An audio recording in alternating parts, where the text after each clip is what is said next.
මිනිහෙගේ චර්යාව තීරණය වෙන්නේ එයා ඉපදුණු මාසෙට අනුව නෙවෙයි අයියේ.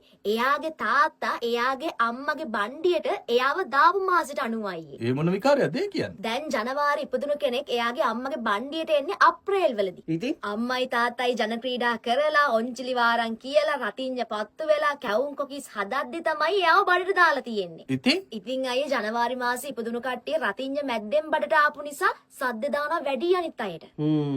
පෙබරවාරි මාසේ ඉපදුණු කට්ටිය බණ්ඩියට ඇවිල්ලා තියෙන්නේ මැයි මාසේ. අම්මයි තාත්තයි දන්සල් කාලා වෙසක් කූඩු අලවලා ඊට පස්සේ තමයි බණ්ඩියට දාලා තියෙන්නේ.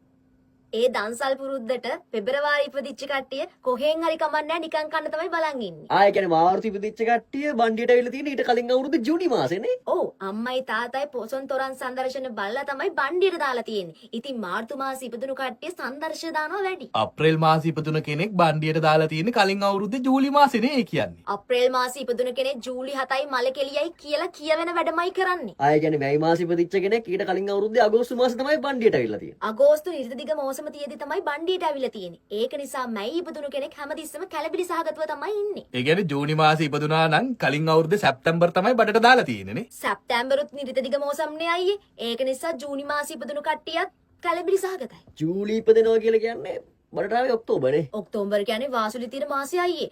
ඒක නිසා එයාලා පාලනයකින් තොරව තව කෙනෙක්ගේ ගාවට ඇදලා යනවා. නැත්තම් පාලනයකින් තොරව තව කෙනෙක්ව තමන්ගේ ජීවිතේ ඇදලා ගන්නවා. අගෝස්තු ඉපදුන කෙනෙක් කියන්නේ කලින් අවුරුද්දේ නොවැම්බර් බඩට ඇවිල්ලානේ. නොවැම්බර් කියන්නේත් අයි වාසුලි. මොන වෙලාවෙ කපටිකමක් දාලා අපිව එයාලගේ ජීවිතේට ඇදලා ගනින්න දන්නේ නෑනේ අයියේ. සැප්තැම්බර් මාසෙ ඉපදිනවා කියලා කියන්නේ කලින් අවුරුද්දේ දෙසැම්බර් මාසෙ නත්තල් සීන් එකේ බඩට බහලා නේද? ඔව් අයියේ.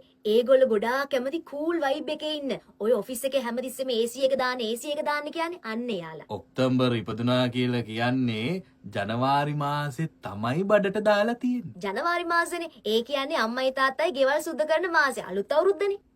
ඒ නිසා ඔක්තෝබර් ඉපදුණු කට්ටිය හැමතිස්සෙම දේවල් අලුත් කරනවා අයියේ. මේ තියෙන ලව් එක නවත්තලා අලුත් ලව් එකක් පටන් ගන්න පුළුවන්. නොවැම්බර් මාසේ ඉපදුනා කියලා කියන්නේ බඩට දාලා තියෙන්නේ පෙබරවාරි මාසේනේ. අම්මයි තාත්තයි වැලන්ටයින් සමරනකොට තමයි අයියේ බණ්ඩියට ගිහිලා තියෙන්නේ. ඒ නිසා එයාලා හරීම ලව්ලි. චොක්ලට් කාගත්තු ගමම්මයි ඉන්නේ. දෙසැම්බර් ඉපදිච්ච කෙනෙක් බණ්ඩිය ඇතුළට රින්ග් එකට තියෙන්නේ මාර්තු මාසෙනේ. අම්මයි තාත්තයි අලුත් අවුරුද්දට තින්ත ගන්නකොට තමයි අයියේ බණ්ඩියට ගිහිලා තියෙන්නේ. ඒ නිසා දෙසැම්බර් ඉපදුණු කට්ටියගේ බොරු සාය.